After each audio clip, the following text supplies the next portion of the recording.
Barbie Fortesa update. Yan guys si Barbie sa unang hirit ng live at nagluto siya ng sinigang na baboy sa pakwan ala Barbie Fortesa. Yun o, sarap yan. At kasama niya dyan si Daddy Tony. Yan mga kasama ang unang hirit pam. Yan, nag-enjoy dyan si Barbie. Sa paggising at pagsama sa amin live sa unang hirit. Nako, mga kapuso, Primetime Princess Barbie Fortesa. Yun o, Primetime Princess Barbie Fortesa. Unang hirit! Thank you, Barbie!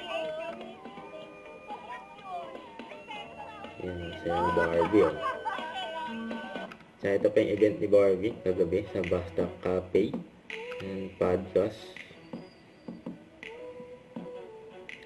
Yan, interview niya si Barbie. Ako feeling ko, Di ba sa ano, pelikula? directed by the one and Yan, only until she remembers. Yan, nag-promote na si Barbie. February 25. Ito namang pelikula sa napakamakulay na filmography. Ay! Don't forget to subscribe, click the notification bell for more updates. Easy to reach your reaction vlog. Stay tuned for more videos. See ya.